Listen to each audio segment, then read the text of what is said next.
Are you ready for your distinguished guest? Now, normally that term we use in the singular, but tonight we have distinguished guests, plural.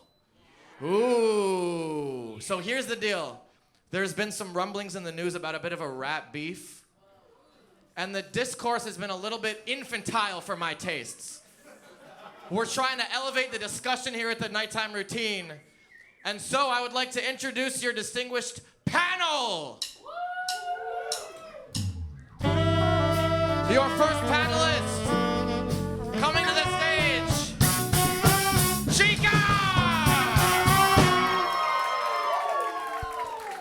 Come on down. Okay, can you actually do that one more time? And your second panelist, coming to the stage, you've seen him all over town, Justin Catchens!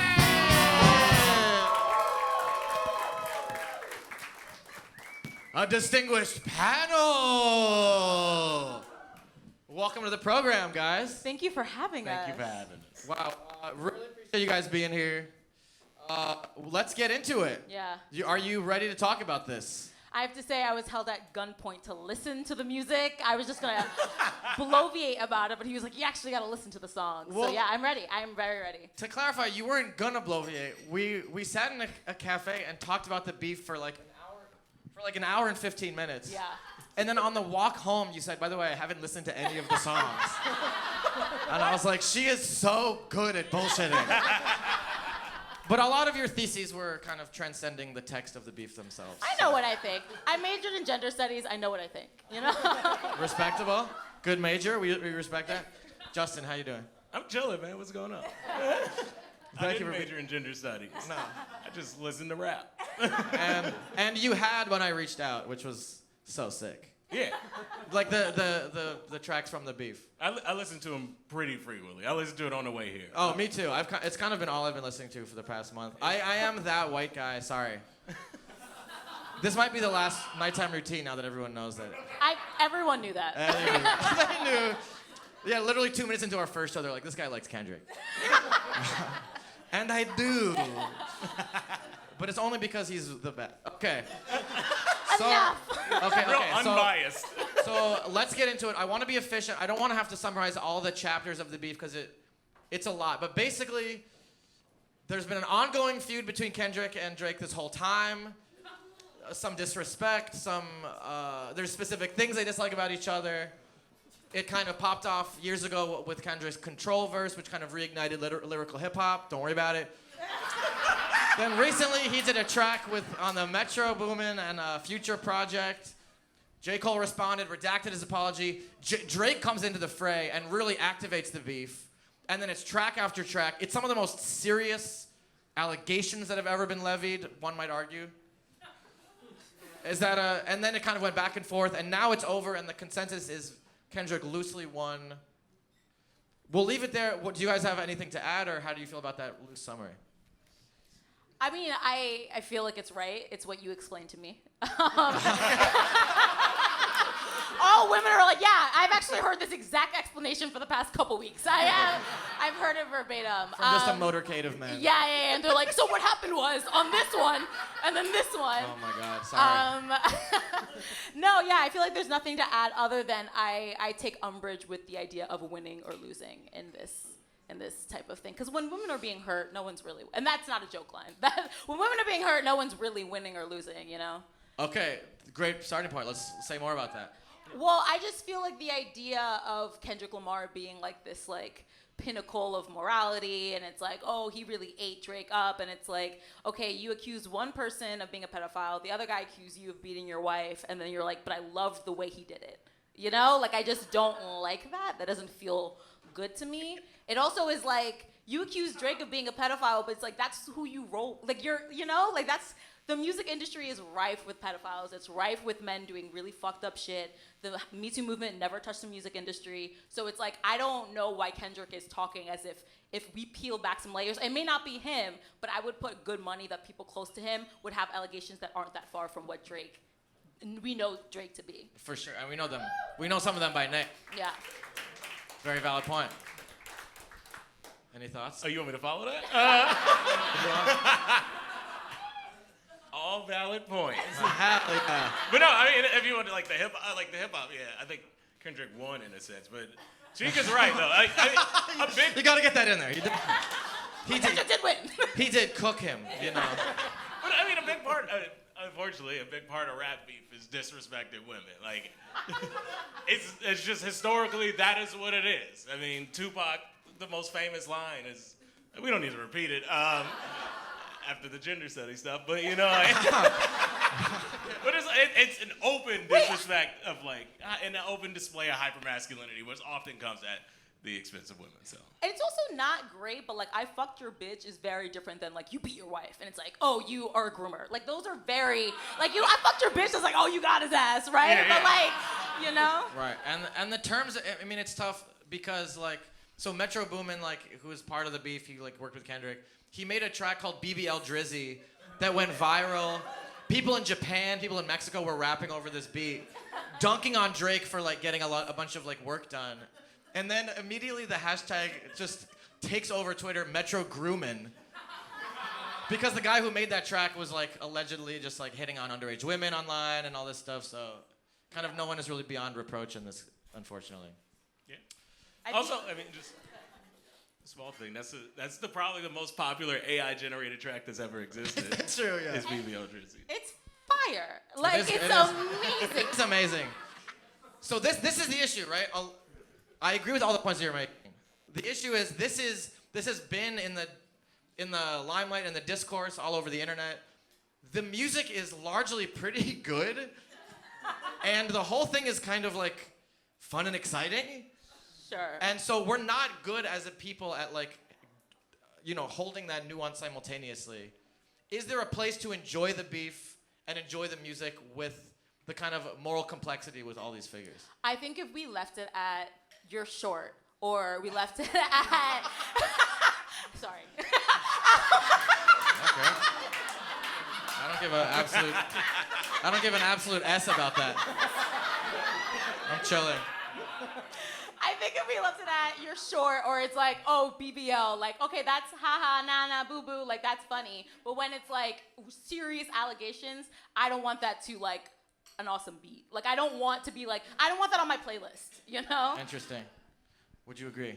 Yeah, it is kind of weird. Like part of the beef is that Kendrick is like, do you play Have You Ever? I got things to know about you that I might say if you respond with a track, and those things were allegations of being a pedophile, which is kind of wild. Right. Like if you thought he was a pedophile, you didn't do nothing until it became like viable for you in this rap beef. Yeah. You ain't like call anybody, like or just you drop this line at some point. It's like, I don't know, man. If he releases a diss track, I'm gonna say his relationships with children are bad. That's a really good point because Kendrick's last track of the beef was Not Like Us, and the album cover was Drake's mansion in Toronto, covered with the logo for sex offenders on like the Watchdog app, which is like it's a funny and a poignant point to be like, you roll with pedophiles, like your whole team is sex offenders, but it's like maybe actually submit that address to the website. Don't just Photoshop it. Let's maybe get. And also, it's the idea that like verified Kendrick collaborated with Kodak Black, who is a convicted rapist of a underage woman. For sure. Right. So it's like, oh, who you roll with? Who do you roll with? You know, Right. like I just don't. I think it's incredibly inappropriate for men to use women as pawns, especially I think the way that Kendrick did it, especially in that last song, which I just listened to today. Which one? Not Like Us Not or Like Meet Us. the Grams? Meet the Grams. Oh, Meet the Grams. It's Oh yeah. so like, let me teach you a lesson. Oh, Who yeah. are you? It's condescending as It's hell. so condescending, and it's like, okay, condescend, but like condescend if your shit's clean. And I would put money down that it's not. And so I just find it very inappropriate for men to be lecturing other men about misogyny or abuse when it's like, it's on both sides. So how about you both shut the fuck up and actually lift up the things that you're trying to talk about without tying music that you're financially benefiting off of to it. So let's keep going. So a lot of, in addition to all of the like these harder allegations, there was also this conversation in the beef, kind of a lot of mostly from Kendrick to Drake, accusations of like inauthenticity, acting hard when he's not, acting like affiliated or whatever it may be when he's not. The history of like, gangs and, these different topics in hip hop, it's evolving over time, right? This representation in hip hop in the 80s is different from the 2000s, different from now. In the modern day, do you feel that there is still a conversation to be had in hip hop about authenticity? Like there's so many, hip hop is like now internationally renowned. There's like tons of white audiences, as we all know. Like, what do you feel like is the current status quo with that, and like, how legitimate is it in the modern day to like, for one rapper to accuse another of like being inauthentic or like trying to act hard when you're not, stuff like that? I mean, my honest thought on it is like, it can be an interesting topic, and truthfully, it's not anything I want to discuss with a room of this many white people. That's fair. Like, That's fair. And not even like it's just like, I don't care what y'all think about this. I'm not trying to hear like beef has brought back like, oh, Drake, he's not really black, and like, you not saying that. We can have that discussion offline. Like, that's not a conversation for you. But it is. I mean, it always comes up in rap, but what is authentic really? Like, what does it mean? Like, most of these dudes are art school kids who grew up in bad neighborhoods. So, like, is it inauthentic? Like, Tupac is from the Bronx, and he went to, like, fucking performing arts school, and he's, like, super thug. So, like, right. Is that inauthentic? Like, what does that mean? And, like, there's a debate over Drake's identity, or Drake being black as a biracial person. But you know where there's no debate is Iggy Azalea, who Kendrick said that there is a place in hip hop for Iggy Azalea. So it's like, again, let's look at the history and say you are just saying things for the beef. You don't actually mean these things. What is your actual values? Do you have a consistent moral code? Okay, you're jumping on Taylor Swift tracks, and then you're saying that Drake's not authentic. Like, sorry, I lost you guys at Taylor Swift. It's a tough. You guys really loved me until I mentioned Taylor Swift. Listen, my opinion could not matter less. I will say, I am a big Kendrick fan. I do think I like I'm a big fan of his lyricism and like what he contributes to the genre. But after talking with you guys about, especially the conversation that we had the other day, it is hard to argue with these points and like, moral grandstanding, doing something performatively versus really practicing what you preach. It's very difficult right now, especially. Not to talk about like internet culture so much, but now it's like a lot of the representation we have for like working class shit is now like a guy with like a GoPro working at like Subway. You know what I mean?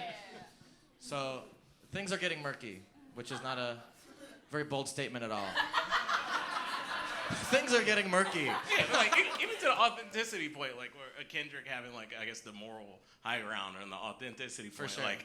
Also, like, Kendrick, like, curated the soundtrack for the Black Panther movie. Like, how authentic is that? It's a movie about a black CIA agent.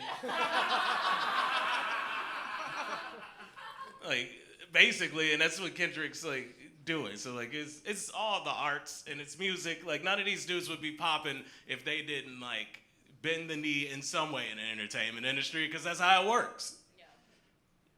Can't argue with that. Folks. Thank you. One more time, give it up for our distinguished panel. Chika!